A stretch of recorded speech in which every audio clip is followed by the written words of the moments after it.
Boston's lost to Chicago. It's not getting Kyrie down. He doesn't see anyone beating the Celtics in a best-of-7 series. Puncher's chance, Max. You just talked about it. Is Kyrie justified in being so confident?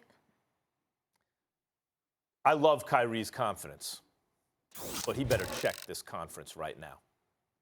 Best player in the conference, not Kyrie. It's easy to have that confidence, Stephen A., when the best player in the conference is on your team, LeBron James. He's also the best player in the universe, and you're the second best player in the conference, and you're on his team. That's easy to be confident in that situation.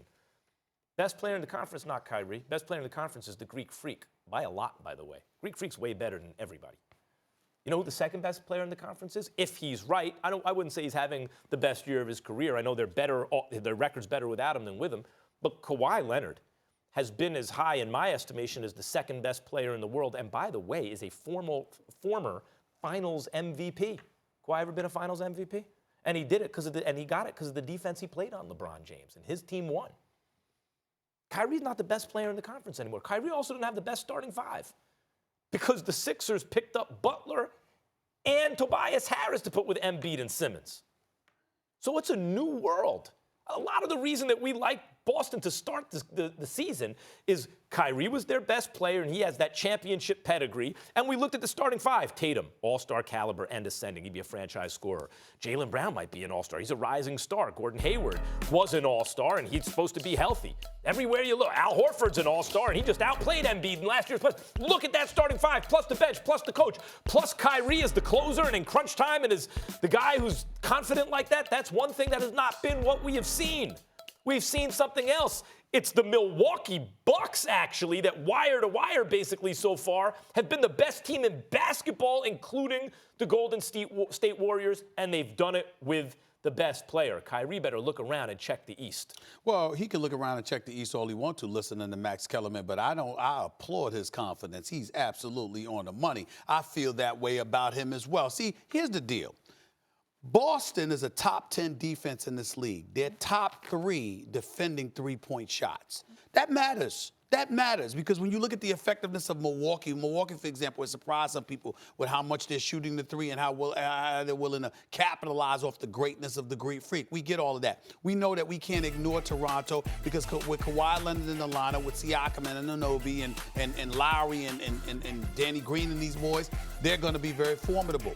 But he's talking about a best-of-7 series where you get to make adjustments and figure things out.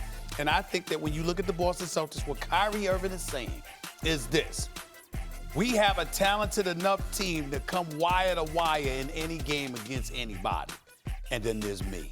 You give me the ball, and I'm going to take you there. Now, whether he will or not remains to be seen, but do we believe in Kyrie? You damn right I do. I believe in this brother. What I have a problem with right now is a coach I believe in, and Brad Stevens spent far too much time trying to reingratiate, Gordon Hayward into the mix. He only had 6 points in 23 minutes last night. I don't want to see that, okay? I think that Marcus Smart, I love the fact early in the season, when you took Gordon Hayward out of the starting lineup, you put Marcus Smart in there. Now I'm of the mindset, go back to what worked for you last year.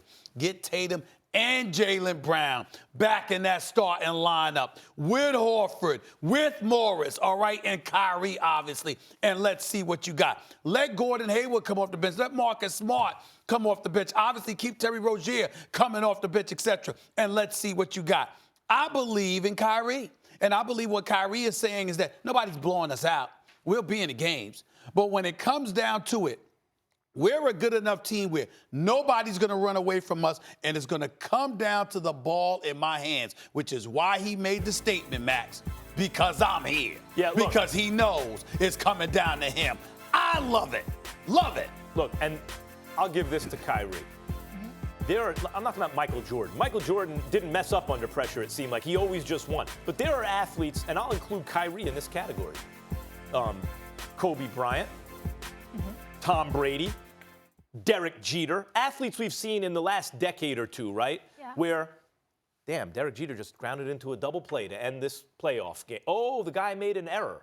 you know Jeter's going to come up later in extra innings and win the game. You just know it. And if you're rooting against him, you can hate all you want. You know what's going to happen. Tom Brady just threw an interception to end the game. They should be out of the play. Oh, it was called back, pre-snap penalty. You know what Tom Brady's going to do. Kobe Bryant, same thing. Boy, he's lucky. Meta World Peace was hot. Meantime, his team's going to win. Kyrie's got that in him.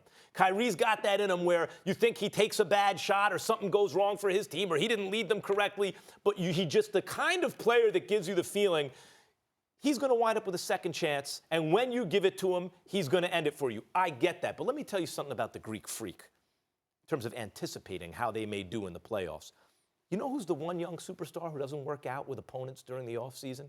When he's asked about it, he's like, I hate those guys. I'm trying to destroy those guys. And Antetokounmpo.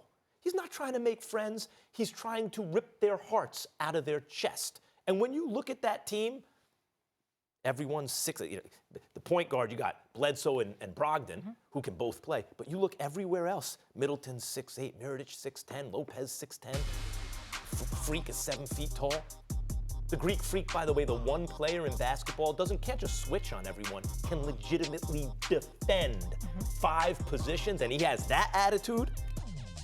I'm saying Kyrie has that kind of thing about him. To me, what I smell on the Freak, same thing, only he's 7 feet tall and the MVP.